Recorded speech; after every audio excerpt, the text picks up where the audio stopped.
اعوذ باللہ من الشیطان الرجیم بسم اللہ الرحمن الرحیم۔ عزیز طلبہ، میں professor Waseem Haider, government post graduate college Attock, آج آپ کو ناصر کاظمی کی دوسری غزل پڑھاؤں گا۔ عزیز طلبہ، جیسا کہ آپ کو یاد ہے کہ ہم نے پچھلے لیکچر میں دوسری غزل کے 3 شعر پڑھے تھے اور اس غزل میں کل 6 شعر شامل ہیں اور بقیہ 3 شعر جو ہیں وہ آج میں آپ کو پڑھاؤں گا۔ سب سے پہلے اشعار کی ریڈنگ کروں گا، پھر اس کے بعد مشکل الفاظ کے معنی اور پھر اس کی تشریح کرنے کی کوشش کروں گا۔ عزیز طلبہ، ایک دفعہ جو 3 شعر ہم نے پڑھے تھے میں ان کو دہرا دیتا ہوں۔ مطلب تھا، اے ہم سخن وفا کا تقاضا ہے اب یہی، اے ہم سخن وفا کا تقاضا ہے اب یہی، میں اپنے ہاتھ کاٹ لوں تو اپنے ہونٹ سی۔ دوسرا شعر ہے، کن بے دلوں میں پھینک دیا حادثات نے، کن بے دلوں میں پھینک دیا حادثات نے، آنکھوں میں جن کی نور نہ باتوں میں تازگی۔ اور تیسرا شعر تھا کہ بول اے میرے دیار کی سوئی ہوئی زمیں، بول اے میرے دیار کی سوئی ہوئی زمیں، میں جن کو ڈھونڈتا ہوں کہاں ہیں وہ آدمی۔ یہ 3 شعر گزشتہ لیکچر میں ہم نے پڑھے تھے اور اب اگلا شعر۔ میٹھے تھے جن کے پھل وہ شجر کٹ کٹا گئے، میٹھے تھے جن کے پھل وہ شجر کٹ کٹا گئے، ٹھنڈی تھی جس کی چھاؤں وہ دیوار گر گئی۔ لغت دیکھ لیں، شجر درخت، چھاؤں سایہ۔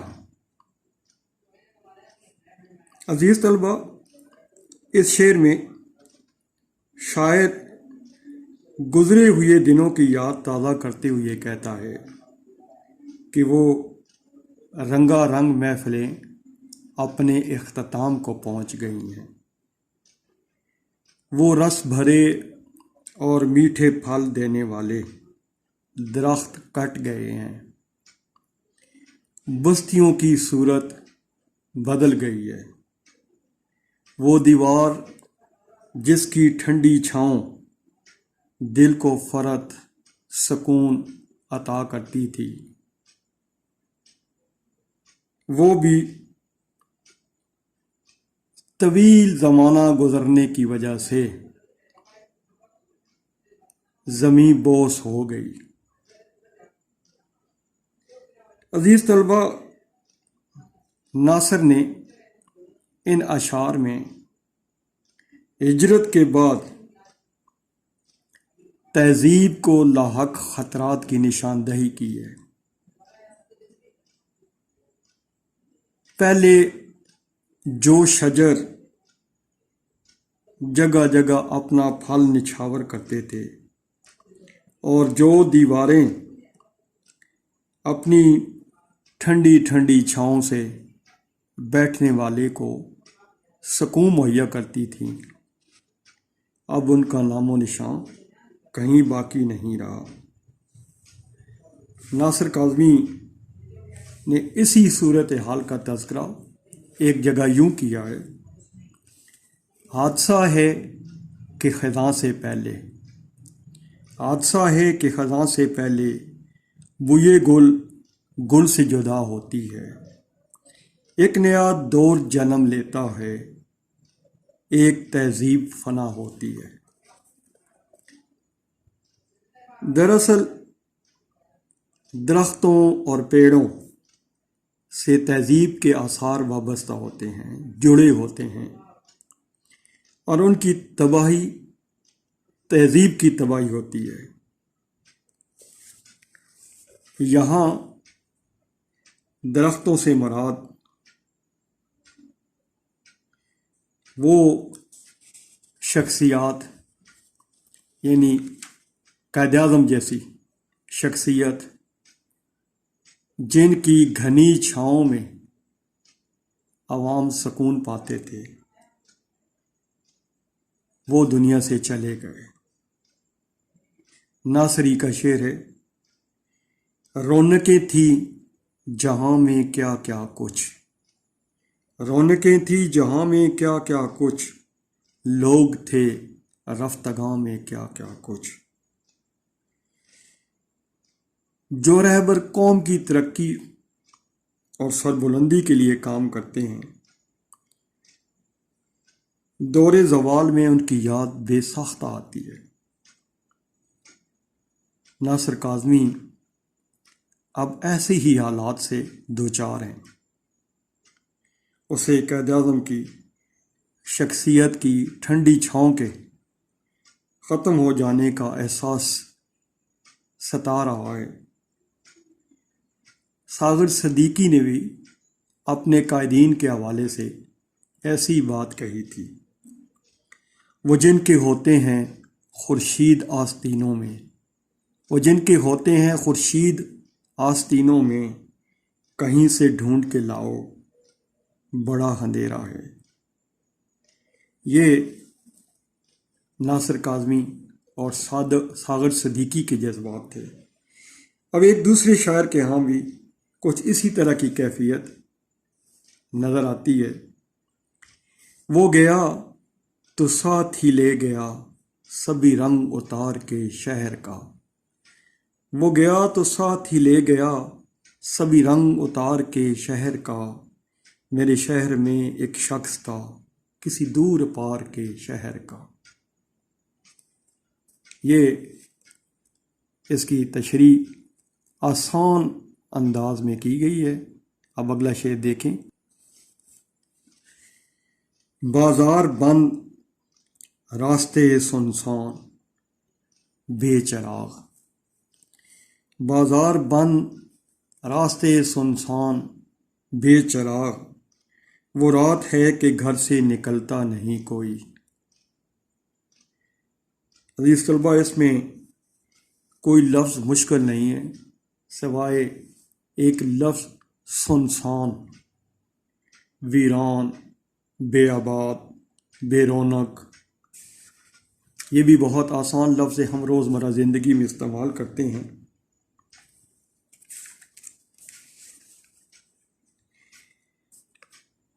ناصر کاظمی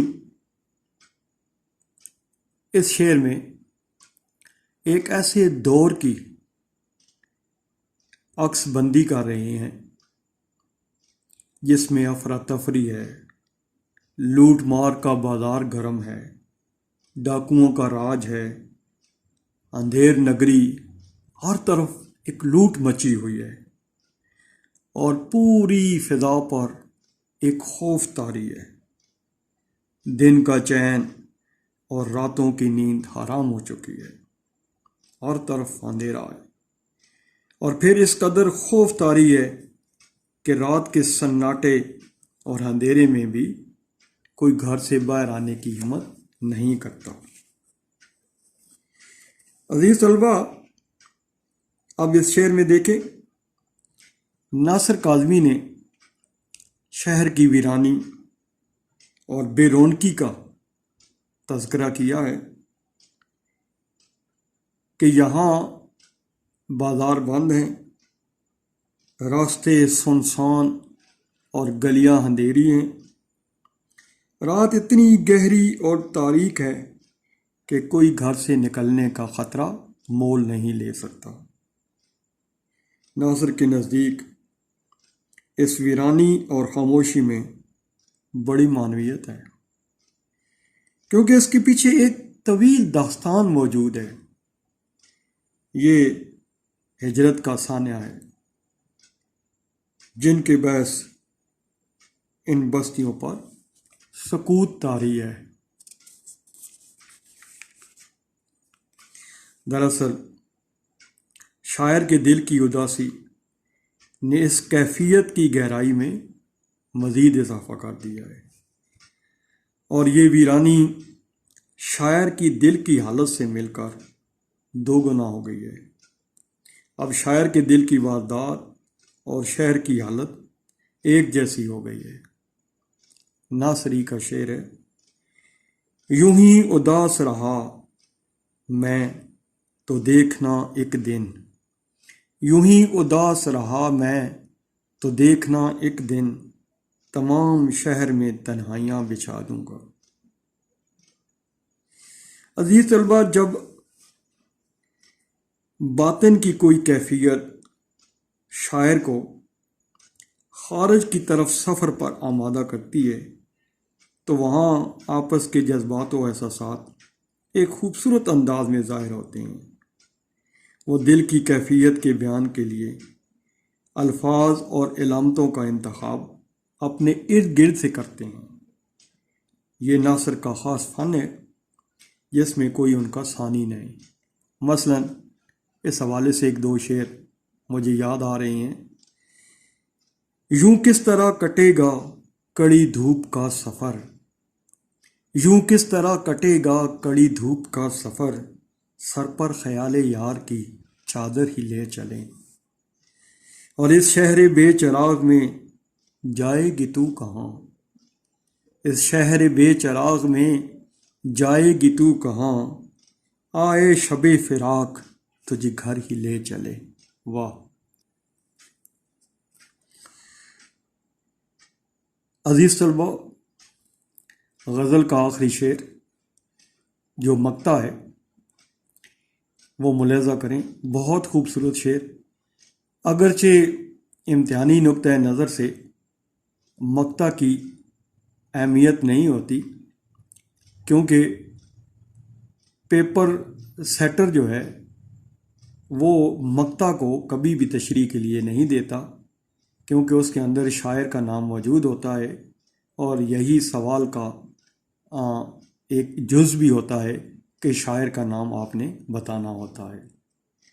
لیکن کیونکہ یہ غزل کا ایک حصہ ہے اور اکثر مقطع جو ہے وہ بہت ہی خوبصورت اور زمانی ہوتے ہیں، اس لیے ناصر کا یہ مقطع بھی دیکھ لیتے ہیں۔ ناصر بہت سی خواہشیں دل میں ہیں بے قرار، ناصر بہت سی خواہشیں دل میں ہیں بے قرار، لیکن کہاں سے لاؤں وہ بے فکر زندگی۔ لوگوں دیکھیں، جیسا کہ پہلے اشعار میں ہم نے دیکھا کہ کوئی خاص لفظ مشکل نہیں، ناصر نے روزمرہ کے الفاظ استعمال کیے ہیں، لیکن پھر بھی دیکھ لیں، بے قرار، بے چین، مضطرب، بے فکر، پریشانی سے آزاد۔ عزیز طلبہ، اس شعر میں بھی ناصر کہتے ہیں کہ اگرچہ میرے دل میں بہت سی خواہشات موجود ہیں جو بے قرار ہیں، لیکن میرے پاس انہیں پورا کرنے کی فرصت نہیں ہے، لہذا یہ ارمان سینے میں ہی سلگتے رہتے ہیں۔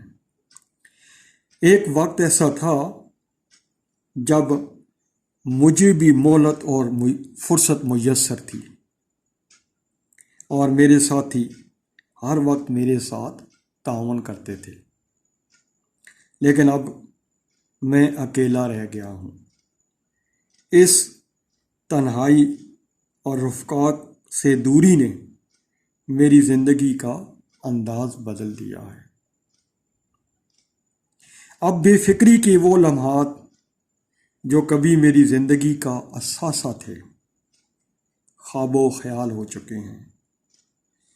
زمانے کے حالات نے اس کے دل کی دنیا کو بدل کر رکھ دیا ہے، اور اکثر اس طرح ہوتا ہے کہ وقت کے ساتھ ساتھ انسان کے خیالات جو ہیں وہ بدلتے رہتے ہیں۔ ہر عمر کا اپنا ایک تقاضا ہوتا ہے، بچپن، لڑکپن، جوانی، بڑھاپا، اس کی سوچ ہی یہ ظاہر کرتی ہے کہ وہ زندگی کی کس سٹیج سے گزر رہا ہے۔ عزیز طلبہ، اگر کوئی آدمی بڑھاپے میں جوانی والی خواہشات کرے تو اس کو معاشرہ قبول نہیں کرتا، اور اس کی شخصیت ان خواہشات کی وجہ سے کمزور پڑ جاتی ہے۔ لہذا بڑھاپے میں انسان کے اندر سنجیدگی آ جاتی ہے، اور بہت ساری فضول خواہشیں جو ہیں وہ ختم کرنی پڑتی ہیں، ختم ہو جاتی ہیں۔ یہ حالات کا تقاضا بھی ہوتا ہے، وقت کا تقاضا بھی ہوتا ہے، اور کچھ انسان کی اندر جو بالغ پن آتا ہے اس کا تقاضا بھی ہوتا ہے۔ اور خاص طور پر کیونکہ شاعر بہت حساس ہوتے ہیں تو ان کے اندر یہ کشتی جاری رہتی ہے۔ کبھی زمانے کا غم جانا پر حاوی ہو جاتا ہے، تو کبھی غم جانا زمانے کے غم پر مسلط ہو جاتا ہے، اور یہ چیز آپ کو تقریباً تمام شعراء کے ہاں نظر آئے گی۔ مثلا غالب کے ہاں دیکھیں، وہ فراق اور وہ وصال کہاں، وہ فراق اور وہ وصال کہاں، وہ شب و روز و ماہ و سال کہاں، فرصت کاروبار شوق کسے، فرصت کاروبار شوق کسے، ذوق نظارہ جمال کہاں۔ لیکن ناصر کے ہاں گئے دنوں کی یاد بہت اہم موضوع ہے۔ اکثر اپنے خیالات میں ان ایام رفتہ گزرے ہوئے دنوں کو آواز دیتے ہوئے نظر آتے ہیں۔ وقت بہت سی تبدیلیاں لاتا ہے۔ جب زمانہ انسان کو سکون عطا نہ کرے تو انسان ماضی کی تلاش میں نکلتا ہے۔ ناصر کے ہاں یہ کیفیت بہت نمایاں ہے۔ چنانچہ ایک مثال کے ساتھ میں اپنی بات ختم کرتا ہوں۔ شکستہ پا راہ میں کھڑا ہوں، گئے دنوں کو بلا رہا ہوں، شکستہ پا راہ میں کھڑا ہوں، گئے دنوں کو بلا رہا ہوں، جو قافلہ میرا ہم سفر تھا، مثال گرد سفر گیا وہ۔ عزیز طلبہ، اس کے ساتھ ہی آج کا لیکچر اپنے اختتام کو پہنچتا ہے۔ امید ہے انشاءاللہ آپ اس سے بھرپور مستفید ہوں گے۔ مجھے اجازت دیجیے۔ اللہ حافظ۔